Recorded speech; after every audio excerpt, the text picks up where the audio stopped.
Hello and welcome back. I am Vandana and we are learning Science of Class 5. This is Riddhi series by Children's Voice Publication and here is a book, Science Wonders. So let's start chapter number 8, Air and Water.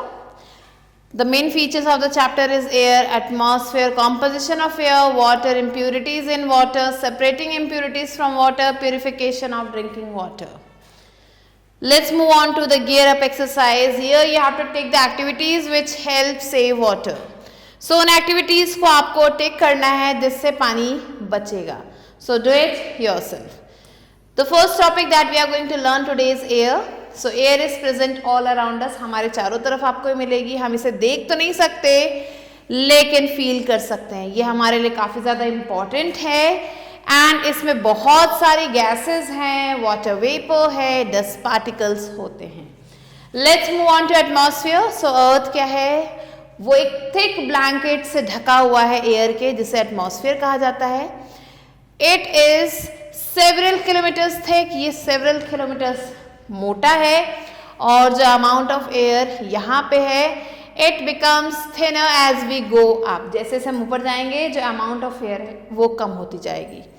The atmosphere is held around the earth due to gravity. Gravity की वजह से atmosphere जो है अर्थ के चारों तरफ है.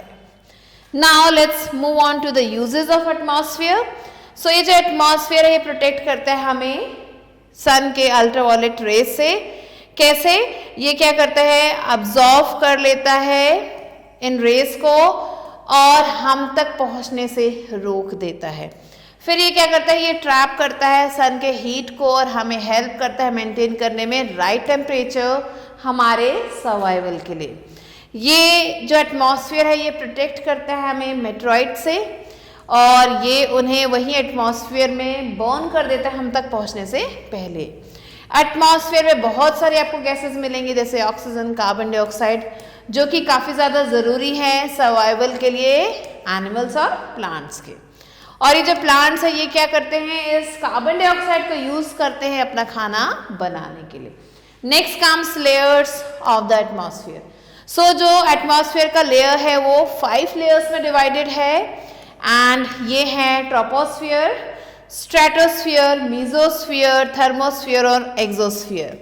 तो आप देख सकते हैं यहाँ पे पिक्चर में बताया है सारे लेयर्स, जिसमें ये है ट्रोपोस्फियर जो सबसे नीचे है, फिर उससे ऊपर है स्ट्रेटोस्फियर, फिर उसके ऊपर है मीजोस्फियर, फिर है थर्मोस्फियर और फिर एक्सोस्फियर.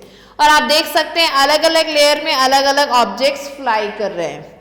सो पहला आता है ट्रोपोस्फियर. ये है फर्स्ट लेयर जो कि अर्थ के सरफेस के ऊपर है. इस लेयर में आप देखेंगे it forms about half of the atmosphere. Atmosphere का आधा हिस्सा यही है. इसमें आपको एयर मिलेगा जो हमें ब्रीदिंग के लिए चाहिए और वेदर चेंज इसी लेयर में होता है. फिर उसके ऊपर आता है स्ट्रेटोस्फियर. तो यहाँ पे आप देख सकते हैं ये जो है सेकेंड लेयर है एटमॉस्फेयर की एंड इसमें जो है आपको ओजोन लेयर मिलेगा जो कि क्या करता है? अब्जॉर्व करता है अल्ट्रावायलेट हार्मफुल रेस को सन के और एयरक्राफ्ट जो है इसी लेयर में उड़ते हैं. फिर आता है मीजोस्फियर. मीजोस्फियर थर्ड लेयर है एटमॉस्फेयर का. ये लेयर क्या करता है? मेटेरॉइड्स को यहीं पे जला देता है, उन्हें हम तक पहुंचने नहीं देता है. ये काफ़ी ज़्यादा कोल्ड लेयर है यहाँ का और इसीलिए कोल्ड लेयर के नाम से जाना जाता है.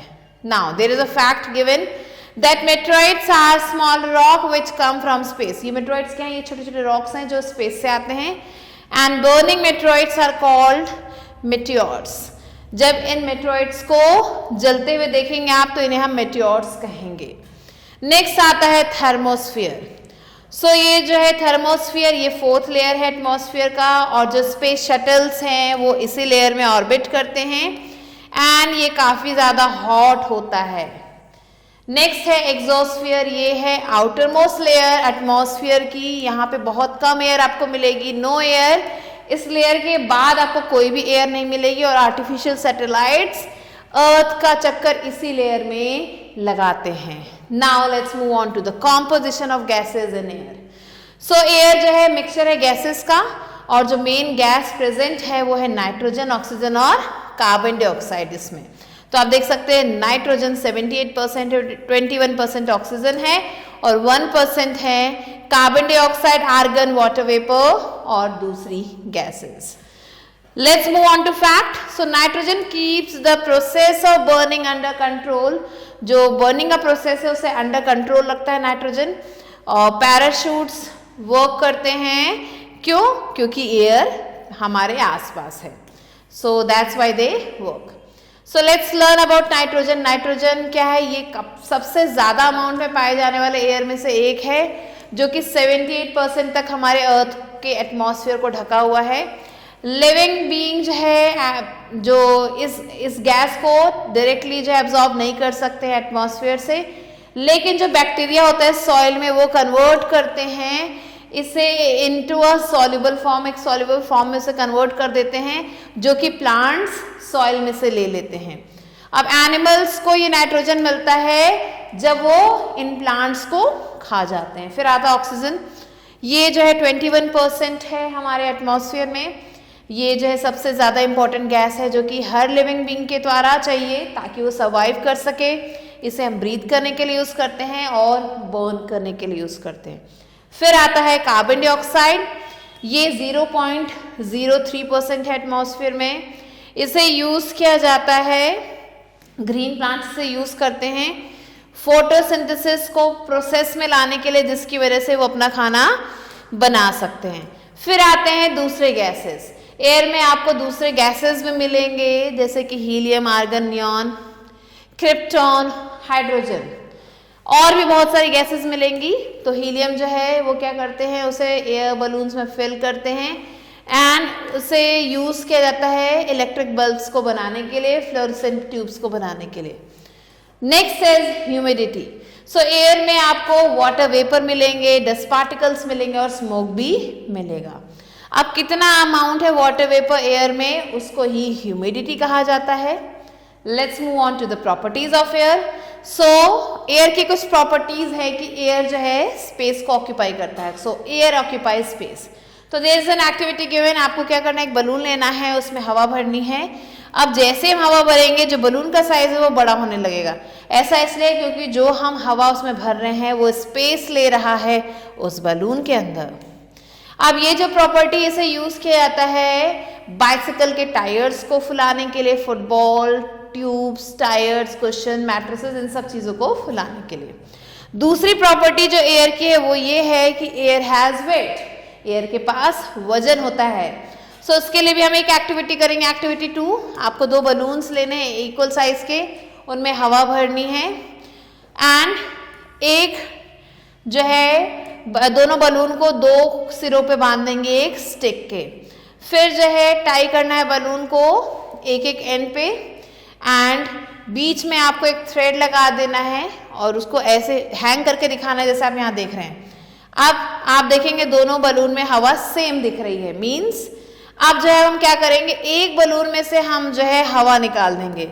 तो जैसे हमने एक बलून में से हवा निकाली तो आप देख सकते हैं कि ये जो दूसरा बलून जिसमें हवा है वो नीचे की तरफ चला जाएगा और जिसमें से हवा निकली है वो ऊपर की तरफ चला जाएगा। तो हम ये देख सकते हैं कि जिस balloon as the air escapes the balloon, जैसे ही एयर निकलती है बलून से, स्टिक जो है टिल्ट हो जाता है, सीधा था वो अब जो टेढ़ा हो जाता है और जो ब्लोन बलून है वो नीचे की तरफ चला जाता है, जो कि ये दिखाता है कि एयर के अंदर वेट भी है। थर्ड प्रॉपर्टी है कि air exerts pressure, air pressure को एक्सर्ट करता है। सो कोई भी चीज जिसमें वजन है वो प्रेशर को एक्सर्ट करता है, क्योंकि एयर में भी वजन है, जैसे कि हमने यहाँ देखा, तो ये भी प्रेशर को एक्सर्ट करता है। एयर एक्सर्ट करता है प्रेशर को हर एक डायरेक्शन में। तो इसके लिए भी चलिए हम एक एक्टिविटी करते हैं, एक्टिविटी 3। अब आपको क्या करना है, आपको एक बॉटल लेनी है और उसको पानी से भर देना है। फिर उसमें एक कॉक लगा देना है ऊपर की तरफ। अब जो है उसके अंदर एक स्ट्रॉ डाल देना है उस कैप से। अब जो है सील कर देना है उस स्ट्रॉ के चारों तरफ एक आटे के डो से। अब जब हम ट्राई करेंगे पानी पीने का, हम जब ये ट्राई करेंगे तो हम देखेंगे कि पानी हम नहीं पी पा रहे हैं, क्योंकि वहाँ पे कोई भी प्रेशर नहीं लग रहा है। अगर आप चाहते हैं कि वो पानी ऊपर आए स्ट्रॉ से, तो आपको क्या करना होगा, आप जो है now try drinking water with a straw from the glass. आप जो है ग्लास में से आप पानी पीने की कोशिश करो उसी स्ट्रॉ से, तो आप देखेंगे कि आप बहुत आसानी से पानी पी पा रहे हैं। ऐसा इसलिए है कि जो एयर है वो प्रेशर को एक्सर्ट करता है, और जब ये प्रेशर एक्सर्ट होता है तो ही स्ट्रॉ से पानी जो है ऊपर की तरफ जाता है, पानी की जगह को एयर फिल कर देता है। सो ये जो प्रॉपर्टी है एयर की, फिलिंग द फाउंटेन पेन को फिल करने के लिए भी यही प्रॉपर्टी यूज की जाती है, सिरिंज को फिल करने के लिए, स्ट्रॉ से पीने के लिए, इन सब चीजों में यही प्रॉपर्टी यूज की जाती है। और ये प्रॉपर्टी कहती है कि एयर प्रेशर को एक्सर्ट करता है from place to place. Next है एयर सपोर्ट्स कंबशन। एयर जो है कंबशन को सपोर्ट करता है। सो इसके लिए भी एक एक्टिविटी दी गई है, एक्टिविटी 4।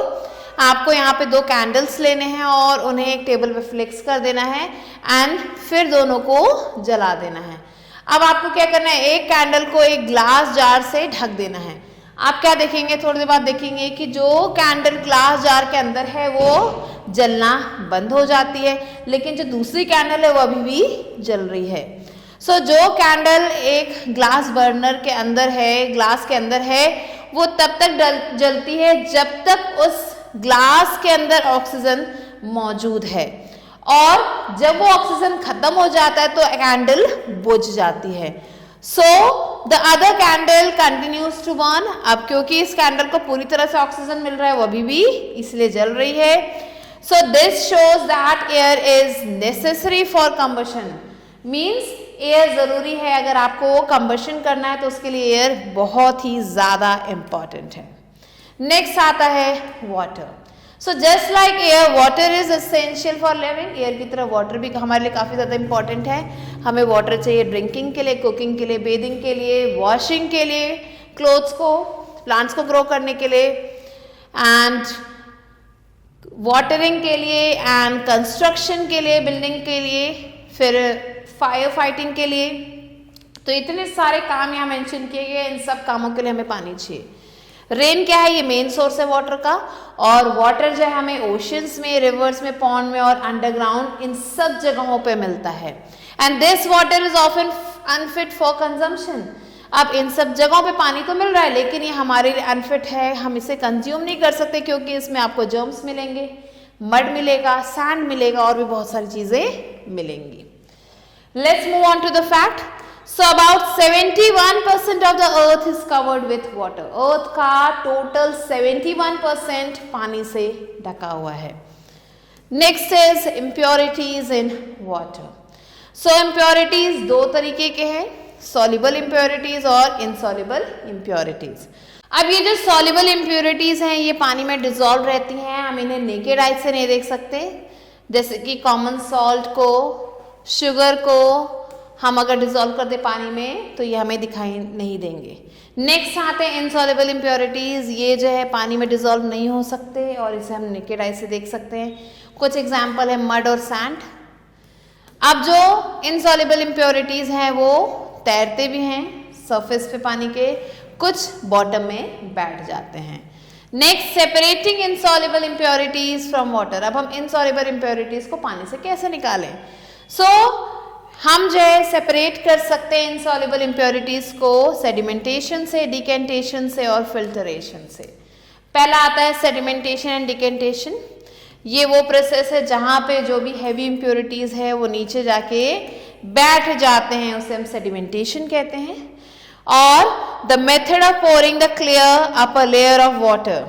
अब सेडिमेंट्स जब बैठ गए तो अब हम क्या करते हैं, जो अपर लेयर है जो कि काफ़ी ज़्यादा साफ पानी है उसे हम दूसरे बर्तन में डाल रहे हैं। तो इस पूरे मेथड को हम जो है डिकेंटेशन कहते हैं, जिसमें जो भी सेडिमेंट्स नीचे बैठे हैं वो हम डिस्टर्ब नहीं कर रहे हैं। तो एक्टिविटी 5 हम करेंगे। आपको क्या करना है, कुछ पानी लेना है एक बीकर में और उसमें कुछ मिट्टी डाल देनी है, मिक्स कर देना उसे, और फिर जो है आपको उसे थोड़ी देर के लिए ऐसे ही छोड़ देना है। तो आप देखेंगे कि जो हैवी इम्प्योरिटीज हैं वो नीचे की तरफ बैठ जाएंगे और इसे ही सेडिमेंटेशन कहते हैं। अब वो जो साफ हिस्सा पानी का आपको दिख रहा है इसे हम दूसरे बर्तन में ट्रांसफर करेंगे और अब आप देखेंगे कि सेडिमेंट्स इसी ग्लास में रह जाते हैं और दूसरे में साफ पानी आ जाता है, इसे हम डीकेंटेशन कहते हैं। नेक्स्ट आता है फिल्टरेशन। एक दूसरा मेथड है इनसॉल्युबल इम्प्योरिटीज को निकालने का, वो है फिल्टरेशन। ये काफी ज्यादा बेटर मेथड है सेडिमेंटेशन और डिकेंटेशन से, as more impurities can be removed by this, क्योंकि इस मेथड से ज्यादा इम्प्योरिटीज को हटाया जा सकता है। सो इस मेथड में क्या करना होता है, जो भी इम्प्योर पानी है उसे पास किया जाता है एक फिल्टर पेपर से, और ये जो फिल्टर पेपर है एक स्ट्रेनर की तरह, एक छन्नी की तरह काम करता है और जो भी इनसॉल्युबल इम्प्योरिटीज है उसे होल्ड करके रखता है। So let's move on to fact. On an average every kg of sea water contains 35 gram of dissolve salt. So अगर एवरेज लगाया जाए तो हर kg जो सी वाटर का है उसमें आपको 35 ग्राम डिजॉल्व सॉल्ट मिलेगा। सो चलिए एक्टिविटी 6 करते हैं, जिसमें फिल्टरेशन के थ्रू हम जो है इनसॉल्युबल इम्प्योरिटी को रिमूव करेंगे। तो आपको एक सर्कुलर फिल्टर पेपर लेना है, उसको एक कोन के शेप में आपको फोल्ड कर देना है, उसे एक फनल में डाल देना है और एक फ्लास्क रख देना है उस फनल के नीचे। अब आपको क्या करना है, पॉर करना है इम्प्योर वाटर को इस फिल्टर पेपर से। तो हम देखेंगे कि धीरे धीरे जो है जो भी इम्प्योरिटीज थी वो फिल्टर पेपर पे चिपक जाएंगी और जो साफ पानी है वो उस फ्लास्क में जो है इकट्ठा हो जाएगा। तो आप देख सकते हैं फिल्टर पेपर का कौन बना है, फिल्ट्रेशन किया, और फिल्टर पेपर के आप आसपास देख सकते हैं कैसे इम्प्योरिटीज लगी हुई हैं। Next, separating soluble impurities from water. अब हम सॉल्युबल इम्प्योरिटीज को कैसे दूर करेंगे? So we can separate soluble impurities from water by evaporation and distillation. ये दो प्रोसेस है जिसके थ्रू हम सॉल्युबल इम्प्योरिटीज को दूर कर सकते हैं। पहला आता है इवेपोरेशन। अब इसमें ये काफी ज्यादा सिंपलेस्ट मेथड है सॉल्युबल इम्प्योरिटीज को दूर करने का, एंड इस प्रोसेस में आप क्या करते हैं, रिमूव करते हैं सॉल्युबल सब्सटेंसेस को, इम्प्योरिटीज को पानी में से हीट करके, एंड इसे ही इवेपोरेशन कहते हैं। इस मेथड में आपको इम्प्योर वाटर को हीट करना होता है, वाटर चेंज करता है वाटर वेपर में, और फिर क्या होता है जो भी डिजॉल्व सब्सटेंसेस या इम्प्योरिटीज होते हैं वो नीचे ही रह जाते हैं। तो यहाँ पानी को जो है बॉईल कर रहे हैं तो भाप बन के जो प्योर वाटर है वो अलग हो जा रहा है और इम्प्योरिटीज सारी नीचे बैठ जाएंगी। नेक्स्ट आता है distillation. So we can also remove soluble impurities by distillation. Distillation जो मेथड है इसके थ्रू भी हम सॉल्युबल इम्प्योरिटीज को हटा सकते हैं। Distillation is carried out using the following apparatus। ये पूरा सेटअप लगेगा आपको, इसके थ्रू आप डिस्टिलेशन कर सकते हो। तो इसमें आपको एक राउंड बॉटम फ्लास्क चाहिए, एक कंडेंसर चाहिए, एक रिसीविंग फ्लास्क चाहिए और एक बर्नर चाहिए। सो अब आपको इसमें क्या करना है, जो इम्प्योर वाटर है वो इस राउंड बॉटम फ्लास्क में डालना है और उसको गर्म करना है जब तक ये उबलना ना शुरू हो जाए। अब पानी जो है धीरे धीरे स्टीम में कन्वर्ट होने लगेगा और ये जो स्टीम है ये कंडेंसर के थ्रू जो है पास होगी, यहाँ पे आएगी, ये कंडेंसर है, पास होके इस बीकर में कलेक्ट हो जाएगा, यहाँ कंडेंसर में धीरे धीरे कूल डाउन हो जाएगा, फिर पानी में कन्वर्ट होके इस फ्लास्क में इकट्ठा हो जाएगा। अब ये जो डिस्टिल्ड वाटर है ये प्योरेस्ट फॉर्म है वाटर का और इसमें किसी भी तरीके की कोई इम्प्योरिटी आपको नहीं मिलेगी। इसे हम बैटरीज में यूज करते हैं, मेडिसिन में यूज करते हैं, इंजेक्शंस में यूज करते हैं और तो और कार के रेडिएटर्स में भी यूज करते हैं। तो इन सब जगहों पे हम डिस्टिल्ड वाटर यूज करते हैं। Next comes purification of drinking water. कैसे हम ड्रिंकिंग वाटर को प्योर कर सकते हैं? So we all need pure drinking water. हम सबको जो है प्योर ड्रिंकिंग वाटर चाहिए पीने के लिए, और वाटर में बहुत सारे जर्म्स होते हैं जिसकी वजह से बहुत सारी बीमारियां हो सकती हैं। तो हमें क्या करना चाहिए, इसे प्योरीफाई करना चाहिए पीने से पहले। तो पहला मेथड दिया है बॉइलिंग, ये सबसे बेस्ट और सेफेस्ट मेथड है प्यूरिफिकेशन का। घर पे आप इसे आराम से कर सकते हो। हमें जो है पानी को 10 से 20 मिनट तक उबालना चाहिए ताकि सारे जर्म्स मर सके। फिर ये जो बॉइल्ड वाटर है इसे स्टोर करना चाहिए एक साफ बर्तन में और उसे कवर करके रखना चाहिए। Next, the three methods that are used for treatment of water before being supplied through pipelines is sedimentation, filtration and chlorination. अब हम तक जो पानी पहुंचता है वो जो है पहले उसे सेडिमेंटेशन, फिल्टरेशन और क्लोरिनेशन की प्रोसेस से गुजारा जाता है, फिर वो पाइपलाइंस के थ्रू हमारे घरों तक पहुंचता है। वाटर को कलेक्ट किया जाता है बड़े बड़े टैंक्स में और उसे अनडिस्टर्ब छोड़ दिया जाता है कुछ दिनों तक। फिर जो भी हैवी इनसॉल्युबल इम्प्योरिटीज है वो नीचे बैठ जाते हैं बॉटम में। अब क्या होता है, एयर और सनलाइट जो है वो हार्मफुल बैक्टीरियाज को मार देते हैं। एलम को ऐड किया जाता है, फिटकरी जिसे कहते हैं, एलम को ऐड किया जाता है इसमें ताकि ये जो सेडिमेंटेशन प्रोसेस है जल्दी जल्दी हो सके। फिर वाटर को जो है फिल्टर किया जाता है एक क्लीन सैंड बेड से ताकि रिमूव किया जा सके बहुत ही बारीक बारीक जो इनसॉल्युबल इम्प्योरिटीज हैं उन्हें, और फिर इसे क्लोरीनेट किया जाता है, क्लोरीन के थ्रू गुजारा जाता है। एंड ये जो प्रोसेस है जिसके थ्रू जर्म्स को मारा जाता है पानी में उस यूजिंग क्लोरीन टैबलेट, उसे क्लोरीनेशन कहा जाता है। सो आप देख सकते हैं इस तरीके से पानी जो है हमारे पास आता है। अब आजकल क्या होता है, आरओ मीन्स रिवर्स ऑस्मोसिस, आरओस चलने लग गए हैं, आरओ प्यूरिफायर यूज किए जाने लगे हैं, लोग अपने घर पे से यूज करते हैं। तो ये कुछ तरीके हैं जिससे पानी को प्योर किया जाता है। Next comes new words. So meteoroids is lump of rock that orbit the sun. Trace is very small amount. Distillation is, it is a way to separate liquids from a mixture by using the fact that different liquids boil at different temperatures. Now let's move on to let us recall. So the important points that you have to remember here are, the earth is surrounded by a thick blanket of air called atmosphere. The atmosphere is made up of 5 layers: troposphere, stratosphere, mesosphere, thermosphere and exosphere. Air is a mixture of gases containing 78% nitrogen, 21% oxygen and 0.03% carbon dioxide. Air also contains minute quantities of gases like argon, helium, krypton, neon, hydrogen, water vapor, etc. Air has weight and it occupies space. Air exerts pressure and it helps in combustion. Water is essential for life and we need water for our daily activities. Most of the water from oceans, rivers, ponds and wells contain impurities. Impurities present in water are of two types, soluble and insoluble. Soluble impurities dissolve in water and they can be removed by evaporation and distillation. Insoluble impurities do not dissolve in water. They can be removed by sedimentation, decantation and filtration. We must drink clean and pure water, and these days ROs are commonly used in home.